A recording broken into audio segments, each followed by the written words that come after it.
Hello students, कैसे आप लोग।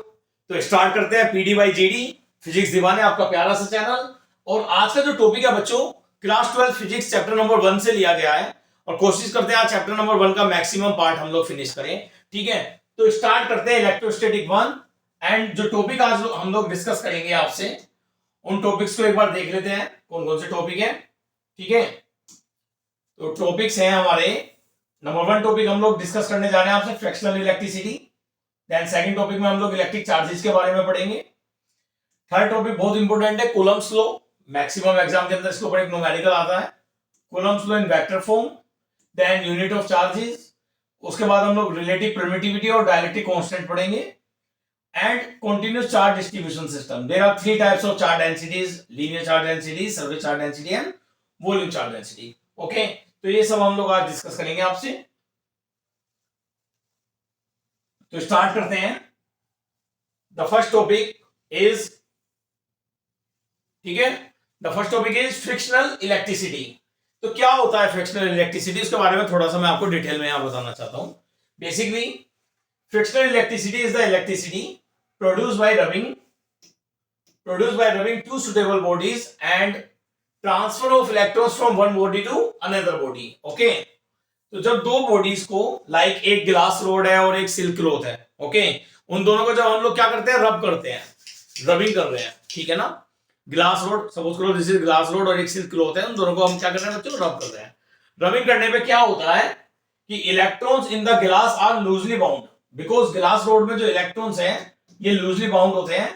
तो बाय रबिंग, जैसे हम लोग रब करते हैं ग्लास रोड को और सिल्क क्लॉथ को, ठीक है ना, ये दो बॉडी आपको दिखाई दे रही है, ग्लास रोड एक सिल्क क्लॉथ है। इन दोनों को बच्चों जब हम लोग रब करते हैं तो रब करने के बाद क्या होता है, बेसिकली इलेक्ट्रॉन्स का ट्रांसफर हो जाता है ग्लास रोड से सिल्क के क्लॉथ पर, यानी और वो क्यों होता है, उसका रीजन क्या है, बेसिकली मैंने यहां पे लिखा हुआ है, इलेक्ट्रॉन्स और glass are loosely bound in it than the electrons in silk. Okay, so when the glass and silk are rubbed together, जब दोनों को हम लोग रब करते हैं तो क्या होता है, comparatively loosely bound electrons, ठीक है ना, from glass get transferred to silk। तो जो भी इलेक्ट्रॉन्स ग्लास के ऊपर लूजली बाउंड है, वो इलेक्ट्रॉन सिल्क के क्लॉथ पर बच्चों क्या हो जाते हैं, ट्रांसफर हो जाते हैं, ठीक है ना। और इसे ही हम लोग बोलते हैं फ्रैक्शनल इलेक्ट्रिसिटी, ठीक है। एज अ रिजल्ट अभी क्या होगा, इलेक्ट्रॉन्स जब ट्रांसफर हो गए सिल्क पर, ग्लास के इलेक्ट्रॉन्स ट्रांसफर किस पर हो गए, सिल्क क्लॉथ पर हो गए, तो ग्लास रोड कैसी हो जाएगी, as a result glass rod became positively charge and silk becomes negatively charge, क्योंकि इलेक्ट्रॉन्स उस पर ज्यादा हो गए हैं, किसके ऊपर, सिल्क क्लॉथ पर। आ रही है बात समझे। तो ये transfer of electrons from rubbing by two bodies is called frictional electricity. Clear है बात को। और बेसिकली स्टैटिक चार्ज कहलाते हैं, ठीक है। इसके बाद अगर हम लोग बात करें, सेकंड एग्जांपल मैंने यहां पर लिया है आपका, किसका लिया है, एक फर लिया है और दूसरा क्या लिया है, इबोनाइट लिया है, ठीक है ना। देखो यहां पे देखो, electrons in fur are loosely bound in it than the electrons in ebonite. एक ही इबोनाइट की रोड है और ये फर है हमारा, ठीक है। फर के इलेक्ट्रॉन्स क्या है, लूजली बाउंड है, ओके, इस कंडीशन में। तो electrons in fur are loosely bound in it than the electrons in ebonite. So when ebonite and fur are rubbed together, जब दोनों को हम लोग रब कर रहे हैं, इस बार इबोनाइट की रोड और फर को हम लोग क्या कर रहे हैं बच्चों, रब कर रहे हैं, तो बाय रिजल्ट क्या होगा, comparatively loosely bound electrons from fur से जो इलेक्ट्रॉन लूजली बाउंड है, they get transferred to ebonite, वो इबोनाइट पर ट्रांसफर हो जाते हैं, इसके ऊपर ट्रांसफर हो जाता है इलेक्ट्रॉन। तो एज अ रिजल्ट क्या होगा, इबोनाइट की रोड पर इलेक्ट्रॉन ट्रांसफर हो गए तो वो नेगेटिवली चार्ज बॉडी हो गई, okay. So as a result, ebonite become negatively charged and fur becomes positively charged. I hope आपको टॉपिक समझ में आया होगा। तो बेसिकली फ्रिक्शनल इलेक्ट्रिसिटी के अंदर क्या है, frictional electricity is the electricity produced by rubbing two bodies together and transfer of electrons from one body to another body. Clear हो रही है बात। तो ये टॉपिक हमारा फ्रिक्शनल इलेक्ट्रिसिटी था। ज्यादा वेटेज तो मुझे लगता नहीं है इसका बोर्ड एग्जाम में, लेकिन आप लोगों को समझ में आना चाहिए कि फ्रिक्शनल इलेक्ट्रिसिटी क्या होता है, ठीक है। चलो नेक्स्ट पढ़ते हैं हम लोग। बेसिकली यहां पर मैंने थोड़ा सा कंपैरिजन दिया था कि it is very important to note that electrification of the body whether positive और negative is due to transfer of electrons from one body to another body. तो ध्यान रखना, अगर 1 मार्क्स के अंदर क्वेश्चन आता है आपका एग्जाम के अंदर, ठीक है ना, 1 मार्क्स में आ सकता है क्वेश्चन, क्या आ सकता है कि it is very important note that the electrification of the body electrification कब होता है बॉडी का? Electrification is the process when क्या होगा, चाहे वो पॉजिटिव है या नेगेटिव है, due to transfer of electron from one body to another body. आपको देखा होगा मैंने दोनों ही एग्जांपल के अंदर, चाहे वो ग्लास ग्लास और सिल्क का लिया हो या मैंने इबोनाइट और फर का लिया हो, दोनों में ही इलेक्ट्रॉन का ट्रांसफर बताया है। आइए बात समझे, किसका ट्रांसफर बताया? इलेक्ट्रॉन का ट्रांसफर। तो इलेक्ट्रिफिकेशन याद कैसे रखोगे? इलेक्ट्रिफिकेशन का मतलब इलेक्ट्रिक यानी इलेक्ट्रॉन, ठीक है। तो transfer of electrons from one body to another body, that is the electrons are transfer from one body, then the deficiency of electron makes the body positive. तो जब डेफिशिएंसी हो जाएगी इलेक्ट्रॉन्स की, ठीक है ना, मान लो इस वाली बॉडी पर ये ग्लास रोड थी, इस पर इसकी क्या हो गई? डेफिशिएंसी हो गई, क्योंकि इलेक्ट्रॉन्स क्या हो गए? ट्रांसफर हो गए। तो डेफिशिएंसी ऑफ इलेक्ट्रॉन का मतलब क्या है कि बॉडी पॉजिटिव हो गई है, बॉडी क्या हो गई आपकी? पॉजिटिव हो गई है ना। और if the electrons are gained by the body, then the excess of electrons makes the body negative. और जिस बॉडी के ऊपर इलेक्ट्रॉन्स ट्रांसफर हो गए हैं, तो उस पर तो इलेक्ट्रॉन्स अब ज्यादा हो गए हैं, क्वांटिटी ज्यादा हो गई है, तो वो बॉडी दैट इज कॉल्ड क्या होगी? आपकी इलेक्ट्रिकल चार्ज बॉडी होगी, और उसके अंदर वो नेगेटिवली चार्ज बॉडी कहलाएंगे, ठीक है ना। वो कैसी होगी बच्चों? नेगेटिवली चार्ज बॉडी, ठीक है ना। If the two bodies from the following list are rubbed, then the body appearing early in the list is positively charged where the later is negatively charged। तो यहां पर मैंने कंपैरिजन भी दे दिया। अगर हम लोग इन सबको क्या करते हैं? रब करते हैं, तो क्या होता है? कॉलम वन में पॉजिटिव चार्ज, जैसे ग्लास और सिल्क को रब करा हमने, ठीक है ना, तो ग्लास क्या हो गया? पॉजिटिवली चार्ज हो गया, सिल्क क्या हुआ? नेगेटिवली चार्ज हुआ। क्यों हुआ? क्योंकि ग्लास से जो इलेक्ट्रॉन्स है, ग्लास के इलेक्ट्रॉन ट्रांसफर किस पे हो गए बच्चों? सिल्क पर हो गए। Electrons of glass transfer to the silk. ऐसे वूल और फ्लैनल की अगर बात करें, एम्बर है, इबोनाइट है, रबड़ है, प्लास्टिक है, ये सब नेगेटिवली हो जाती हैं, ये सब पॉजिटिवली चार्ज, यानी इन सबके इलेक्ट्रॉन ट्रांसफर हो जाते हैं यहां पर। आगे बात समझे, अगर इबोनाइट की बात करें और पॉलीथीन की बात करें, तो ये वाली कैसी आपकी? पॉजिटिवली चार्ज है। क्यों पॉजिटिवली चार्ज है? क्योंकि इलेक्ट्रॉन इसके ट्रांसफर कहां हो गए? पॉलीथीन पे हो गए। सेम ड्राई हेयर और कोम की बात करें, तो ड्राई हेयर आपकी पॉजिटिवली चार्ज हो जाती है। क्यों? क्योंकि इलेक्ट्रॉन्स ट्रांसफर हो जाते हैं कोम पर, ठीक है। तो एक मैंने कंपैरिजन दिया है, ठीक है, इसे भी आप नोट कर सकते हैं। आगे चलते हैं। देखो बच्चों, क्रैश कोर्स है तो थोड़ा मैं स्पीड से पढ़ा रहा हूं, ठीक है ना, तो मेरी स्पीड से अपनी स्पीड को क्या कर लो? मैच कर लो, तभी चीजें आगे बढ़ पाएंगी, ठीक है। अब बात करते हैं प्रॉपर्टीज ऑफ चार्जेस की। 1 मार्क्स का नोट कर लो, 100% चार्जेस के बारे में 1 मार्क्स आएगा ही आएगा बोर्ड एग्जामिनेशन के अंदर, ठीक है ना। तो चार्जेस के बारे में थोड़ा डिटेल में और ध्यान से पढ़िए। देखो, मुझे ज्यादा एडिट वगैरह करना नहीं आता वीडियो, राइट, तो मैं वन शॉट वीडियो बना रहा हूं, उसमें आप देख लीजिए, ठीक है। इसके अंदर कोई आपको मसाला नहीं मिलने वाला है ज्यादा, बस पढ़ाई मिलेगी, ठीक है।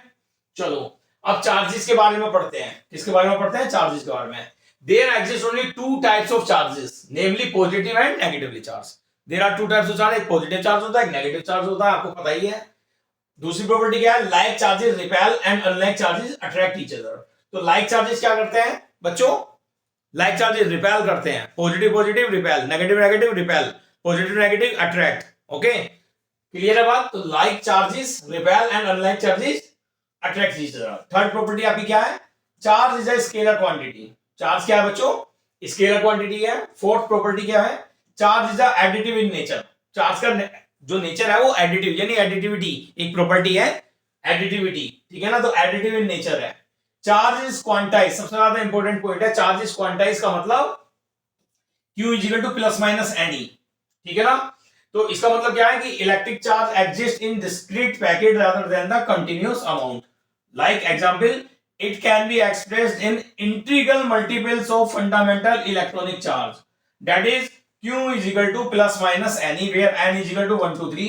इसका मतलब, कहने का मतलब क्या कहना चाह रहा है? ये कहना चाह रहा है कि चार्ज या तो प्लस माइनस ई होगा, या प्लस माइनस 2e होगा, या प्लस माइनस 3e होगा, या प्लस माइनस 4e होगा। चार्ज ऐसे नहीं होगा 1.67 1.76e प्लस का, ऐसा चार्ज नहीं होगा, ठीक है ना। तो चार्ज क्या होगा? बेसिकली इंटीग्रल मल्टीपल होगा, ठीक है ना। कैसा होगा? इंटीग्रल मल्टीपल, ठीक है ना। तो Q is equal to plus minus n e. Then next property, charge is conserved. Charge is conserved का मतलब क्या है?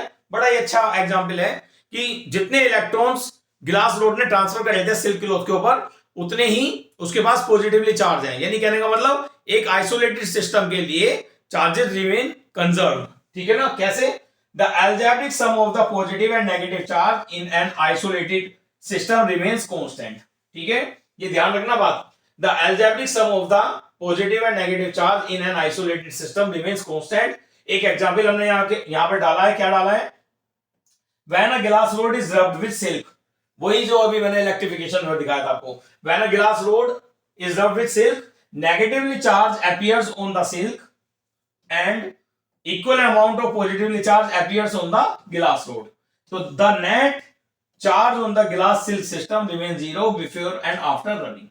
ठीक है, तो ये चार्ज इज कंजर्व का एक मैंने एग्जांपल दिया है, कोट कर दिया है यहां पर, इसे भी आप ध्यान से पढ़ लेना। ठीक है बच्चों, नेक्स्ट स्लाइड आगे बढ़ते हैं। नेक्स्ट स्लाइड के अंदर क्या है, एक मैंने एक टॉपिक यहां पे डाला है, आपके बस नॉलेज के लिए डाला है, हालांकि इसका आपसे लेना देना तो कुछ ज्यादा कुछ है नहीं। वो क्या टॉपिक है, ध्यान से देखो। ये टॉपिक है आपका, एक नोट डाल पाया यहां पे, recently the existence of quark. एक क्वार्क है, क्वार्क का एक एग्जिस्टेंस आया जिसपे जो चार्ज है वो 1/3e और 2/3e हैज बीन पोस्टुलेटेड, है ना? समझ लो बात को। तो if the quark are detected in any experiment with concrete practical evidence, then the minimum value of quantum of charge will be either 1/3e or 2/3e। However, the law of quantization will hold good। ठीक है ना?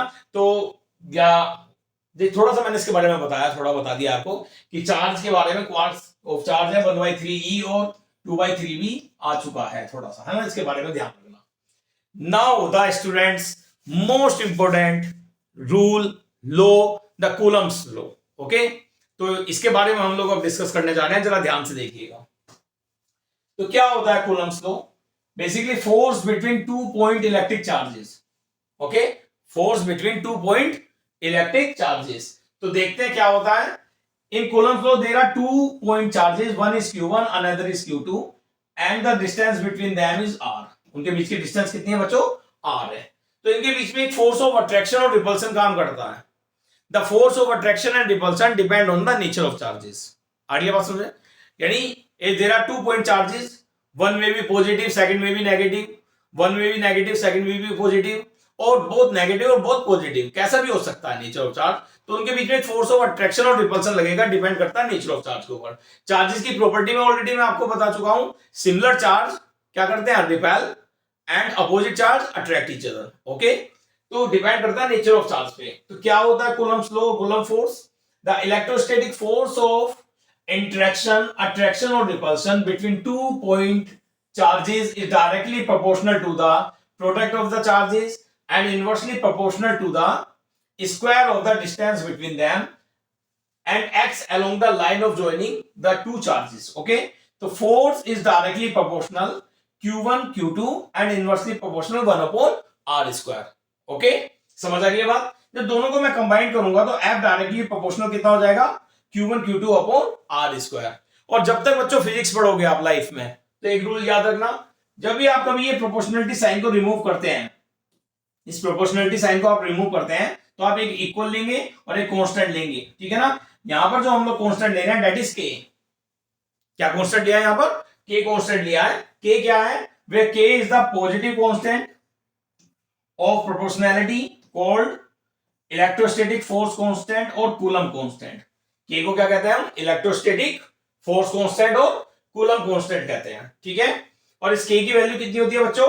1/4 pi epsilon naught in vacuum. ये हम बात कर रहे हैं vacuum में, when the charge are consider placed in a vacuum.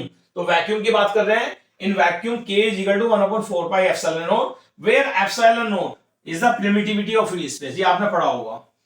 देखो दोबारा मैं आपसे बता रहा हूं, डिटेल वीडियो नहीं है, क्रैश कोर्स है, तो मैं फास्ट है, मेरी स्पीड बहुत ज्यादा फास्ट है, ध्यान रखना, इसीलिए मेरी स्पीड को ही मैच करना आप लोग। ठीक है, तो यहां तक अगर किसी को कोई प्रॉब्लम नहीं है तो formula basically F is equal to 1/4 pi epsilon naught q1 q2 upon r square. ये फाइनल वाला फॉर्मूला आ जाता है कूलम फोर्स का। ठीक है, आगे बढ़ते हैं। आगे देखिए थोड़ा सा, अगर मीडियम है, अभी तो हमने बताया था चार्जेस किस में रखे हुए हैं बच्चों?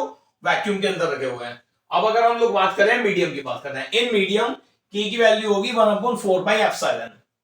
वैक्यूम के अंदर k is equal to 1/4 pi epsilon naught. ध्यान से सुनो, बहुत ध्यान से सुनो, वैक्यूम के अंदर k is equal to 1/4 pi epsilon naught and in medium k is equal to 1/4 pi epsilon. अब ये एप्सिलॉन क्या बोला है? Epsilon is the absolute electric permittivity of dielectric medium, ठीक है ना। तो या इसे आप परमिटिविटी ऑफ मीडियम भी कह देते हैं, शॉर्ट्स में बच्चे बोल देते हैं परमिटिविटी ऑफ मीडियम। तो डाइलेक्ट्रिक कांस्टेंट और रिलेटिव परमिटिविटी और स्पेसिफिक इंडक्टिव कैपेसिटी और dielectric coefficient is given by, basically देखो चार नाम हमने यहां पे बताए आपको। के क्या होता है आपका? Dielectric constant, okay, dielectric constant. Relative permittivity, relative permittivity क्या होती है आपकी? Epsilon R, this is the relative permittivity. और इन दोनों को हम लोग स्पेसिफिक इंडक्टिव कैपेसिटी भी बोलते हैं और डाइलेक्ट्रिक कोएफिशिएंट भी बोलते हैं। तो that is the ratio of epsilon and epsilon naught, यानी K is equal to epsilon R, relative permittivity is equal to the ratio of epsilon and epsilon naught. Epsilon क्या है आपका? बताओ, परमिटिविटी इन मीडियम या permittivity of medium, and epsilon naught is permittivity of free space. इन दोनों का ratio, the ratio of this and this is called K और epsilon R, ठीक है। तो in vacuum Coulomb's law is 1/4 pi epsilon naught Q1 Q2 upon R square, and in medium F is equal to 1/4 pi epsilon naught epsilon R Q1 Q2 upon R square। Epsilon R को मैंने यहाँ पे क्यों दिखाया है? इसे आप K भी कह सकते हैं, यानी एप्सिलॉन R की जगह आप K भी रख सकते हैं, ठीक है। क्लियर है बात? कोई डाउट तो नहीं है यहाँ पर? क्यों? क्योंकि एक फॉर्मूला बताया था मैंने आपको, F is equal to K Q1 Q2 upon R square। कुछ बच्चे इसे KE भी कह देते हैं, KE से डिनोट करते हैं, जैसे बुक के अंदर करा हुआ है, तो आप कुछ भी कह लो, कोई फर्क नहीं पड़ता। पर एक्चुअली क्या प्रॉब्लम कहां पर है, कंफ्यूजन कहां होता है? मुझे कंफ्यूजन हुआ था तो बच्चों को भी होगा कंफ्यूजन, है ना। तो कंफ्यूजन क्या है, यहां पर K को हम बोल रहे हैं डाइलेक्ट्रिक कांस्टेंट, और अभी थोड़ी देर पहले हमने K को क्या बोला था? क्या बोला था? कूलम कांस्टेंट, ठीक है ना। इसीलिए कूलम कांस्टेंट को आप KE से डिनोट कर लो तो ज्यादा अच्छा रहेगा। कूलम कांस्टेंट KE और 1/4 पाई एप्सिलॉन नॉट आपका कितना हो गया? इसकी वैल्यू भी अभी मैं आपको बताने जा रहा हूं। और 1/, मीडियम के अंदर अगर बात करें 1/4 पाई एप्सिलॉन नॉट, और यहाँ पे K लग जाता है, K और एप्सिलॉन आर क्योंकि एक ही बात है, Q1 Q2 upon R square. Clear हो गई बात? कोई डाउट तो नहीं है? आगे देखिए, अब ये एप्सिलॉन नॉट की वैल्यू होती है, क्या वैल्यू है एप्सिलॉन नॉट की? 8.8542 into 10⁻⁻12 coulomb square newton -1 metre -2। तो ये बड़ा इंपॉर्टेंट है आपका, ठीक है। एप्सिलॉन नॉट की वैल्यू कितनी है? 8.85 into 10⁻12। अच्छा देखो, ये इसकी यूनिट और डायमेंशन भी आती है, तो जरा मैं आपको साइड में समझा देना चाह रहा हूं इसकी यूनिट और डायमेंशन। देखो एप्सिलॉन नॉट की अगर मुझे यूनिट कैलकुलेट करनी है, एप्सिलॉन नॉट को इधर ले जाओ, F को इधर ले आइए, ठीक है। तो एप्सिलॉन नॉट कितना आएगा आपका? एप्सिलॉन नॉट आ जाएगा Q1 Q2 upon F R square, F into R square. बेटे Q क्या होता है? कूलम, तो कूलम स्क्वायर अपॉन फोर्स होती है न्यूटन, R होता है मीटर, तो newton metre square, coulomb square upon newton metre square, ठीक है ना। ये इसकी क्या हो गई? ऐसा यूनिट है, ठीक है। अगर डायमेंशन की बात करें तो डायमेंशन भी कहीं ना कहीं करा देते हैं हम आपको। डायमेंशन देख लीजिए, एप्सिलॉन नॉट की डायमेंशन क्या होगी? Epsilon naught is equal to कितना होगा बोलो? Q1 Q2 upon F R square, F into R square. यहाँ पे हम डायमेंशन कैलकुलेट कर रहे हैं एप्सिलॉन नॉट के, रिलेटिव यानी परमिटिविटी ऑफ फ्री स्पेस की डायमेंशन, ठीक है। तो 1/4 पाई तो कांस्टेंट है, इसे हमने रिमूव कर दिया। क्यों क्या होता है? IT की कितनी होती है बच्चों? 80, तो A स्क्वायर हो जाएगा, T स्क्वायर हो जाएगा, ऊपर डायमेंशन। फोर्स की कितनी डायमेंशन होती है? 11th क्लास में पढ़ा होगा, ml T-2, R कितना है? L square, okay. तो इसे सोल्व करेंगे तो सोल्व करके कितना आएगा? m ऊपर जाएगा -1 में, m -1, ठीक है ना। l कितना है? l क्यूब हो जाएगा, ऊपर जाएगा माइनस में, l -3, m l -3, ठीक है ना। और t ऊपर जाएगा, प्लस का हो जाएगा, t की पावर 4 और a स्क्वायर। तो ये फाइनली इसकी डायमेंशन आ गई है। एक बार चेक कर लीजिए, m ऊपर जाएगा तो m -1, l 1 है, 2 है, l 3 -1, t -2 है, ऊपर जगह प्लस का हो जाएगा, t के पावर 4 और a स्क्वायर है, ये सही है, बिल्कुल परफेक्ट है। m-1 l-3 t की पावर 4 a स्क्वायर, ठीक है ना। ये इसकी क्या आ गई, डायमेंशन आ गई है। ठीक है बच्चों, कोई दिक्कत तो नहीं। चलो इसे रफ कर देते हैं, ठीक है ना। आगे देखिए, अब फॉर्मूला है आपका f is equal to 1/4 q1 q2 upon r square. तो यहाँ ये जो 1/4 है, इसकी एक वैल्यू अपनी पूरी वैल्यू होती है, कंप्लीट वैल्यू होती है, वो होती है 9 into 10⁻⁹ q1 q2 upon r square. 1/4 की वैल्यू कितनी रखेंगे आप, 9 into 10⁻⁹ q1 q2 upon r square. Clear है। चलो आगे बढ़ते हैं। देखो Coulomb's law in vector form के अंदर बड़ा आसान है कूलम्ब्स लॉ को रिप्रेजेंट करना। ठीक है, यहां पर हमें क्या करना है, यहां एक चार्ज आपका कितना है, q1 चार्ज है। वेक्टर फॉर्म देखिए कितना आसान है। यहां चार्ज कितना है बच्चों आपका, q1 चार्ज है, इधर q2 चार्ज है। q1 is greater than q2 का मतलब क्या है, दोनों सेम चार्ज है, सिमिलर चार्ज है ना। तो यहां पर प्लस प्लस चार्ज है, यहां पे एग्जाम्पल ले रहे हैं, दोनों पॉजिटिव चार्ज है, बीच की डिस्टेंस r है, r क्या 1 2 यूनिट वेक्टर है, पोजीशन दिखा रहा है ये आपका 1 से 2 के लिए। ठीक है, तो फोर्स, अभी देखो इस चार्ज के ऊपर F12 force on 1 due to 2, Q1 के ऊपर फोर्स F12 को कैसे बोलेंगे, फोर्स ऑन 1, फोर्स ऑन 1 का मतलब Q1, force on Q1 due to Q2, तो एक फोर्स ये लगेगी इस डायरेक्शन में। सिमिलरली Q2 के ऊपर भी Q1 एक फोर्स अप्लाई करेगा, वो फोर्स क्या होगा, F21, वो अपोजिट डायरेक्शन में है। क्यों, क्योंकि सिमिलर चार्ज है तो रिपेल कर रहे हैं, सिमिलर चार्ज है तो बच्चों क्या कर रहे हैं, रिपेल कर रहे हैं। तो यहां पर क्या लगेगा आपका, ये दोनों अपोजिट होंगे। इस केस में क्या होगा आपका F12, यानी F is equal to 1/4 q1 q2 upon r square. यहां पे F12 लगा दीजिएगा तो, और यहां क्या होगा आपका r cap 12। Basically r cap 12 एक आपका यूनिट वेक्टर है, r कैप 12 ये 21 है, बेसिकली 12 नहीं है, r cap 21 is equal to vector r upon r। Unit vector आपको पता होगा, ठीक है ना, यूनिट वेक्टर कैसे निकालते हैं, vector r upon r। Similarly F21 निकल जाएगा। अगर बात करते हैं लेस देन है, लेस देन का मतलब दोनों क्या है, अपोजिट नेचर के हैं, तो फोर्स कैसी होंगी, अट्रैक्टिव होंगी। फोर्स अट्रैक्टिव होंगी तो क्या होगा, यहाँ पे F12 ले लेंगे, यहाँ R12 आ जाएगा, यहाँ F21 ले लेंगे तो R21 आ जाएगा। सिंपल है, जैसा यहां पर साइन होगा F21 यहां पर है तो R21 आ जाएगा। ठीक है, क्लियर हुई ये बात। ये आपका Coulomb's law in vector form है। आगे बढ़ते हैं, चलो आगे चलते हैं थोड़ा सा, क्लियर है। यहां देखिए इन्होंने क्या करा है कि F12 is equal to 1/4 q1 q2 upon r³ r12, ये कैसा आया, इससे ऊपर अभी थोड़ी देर पहले यहां पे क्या था आपका r कैप 12 था, तो r कैप 12 का फॉर्मूला कितना होता है, वेक्टर r, अब 12 है तो 12 लगा देंगे अपॉन r12, है ना। ठीक है, तो जब यहां पे ये वैल्यू रखेंगे तो r³ हो जाएगा, कितना हो जाएगा, r³ हो जाएगा, कैप हट जाएगा, वेक्टर आएगा ऊपर और नीचे बच्चों r³ हो जाएगा। समझ रहे हैं बात को।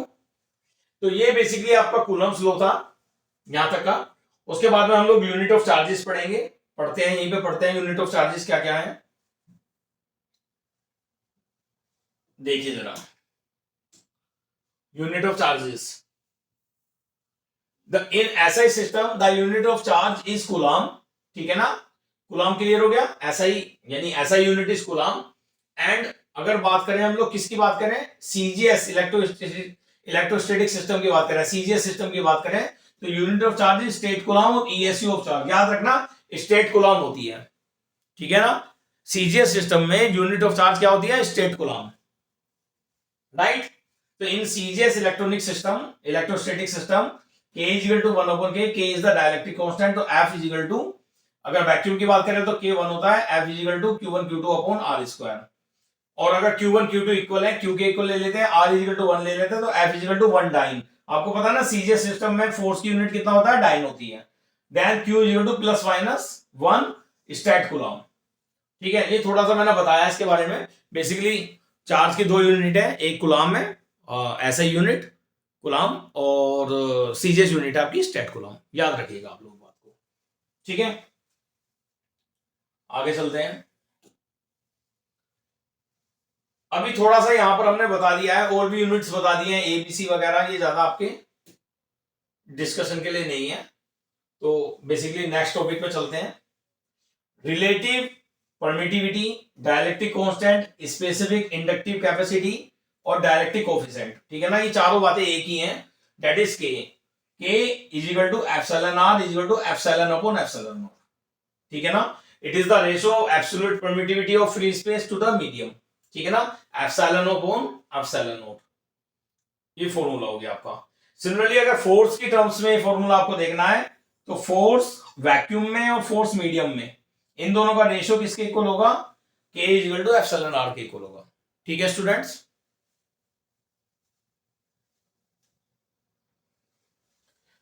नेक्स्ट देखते हैं क्या है आपका। नेक्स्ट आएगा आपका कॉन्टिन्यूस चार्ज डिस्ट्रीब्यूशन। अच्छा टॉपिक है कॉन्टिन्यूस चार्ज डिस्ट्रीब्यूशन, तो देख लेते हैं इसके बारे में। 3 टाइप्स ऑफ चार्ज डेंसिटीज होती है, लीनियर, सरफेस एंड वॉल्यूम। ठीक है ना, लीनियर, सरफेस एंड वॉल्यूम। तो यहां पर अगर हम लोग बात करें, सबसे पहले लीनियर चार्ज डेंसिटी की बात करते हैं। It is denoted by lambda and if the charge is distributed over a straight line, over a straight line, तो lambda is equal to Q upon L. देखो डेंसिटी का फार्मूला क्या होता है? Linear charge density is equal to charge per unit length. Linear charge density is equal to charge per unit length. समझ रहे हैं बात को? तो lambda it is denoted by lambda, lambda is equal to Q upon L. Q coulomb हो गया, L metre हो गया, कूलाम पर मीटर, कूलाम पर मीटर। इसकी ऐसे यूनिट कितनी हो गई? कूलाम पर मीटर। अगर स्मॉल चार्जेस की बात करें, स्मॉल लेंथ की, तो L is equal to lambda is equal to D Q upon D L.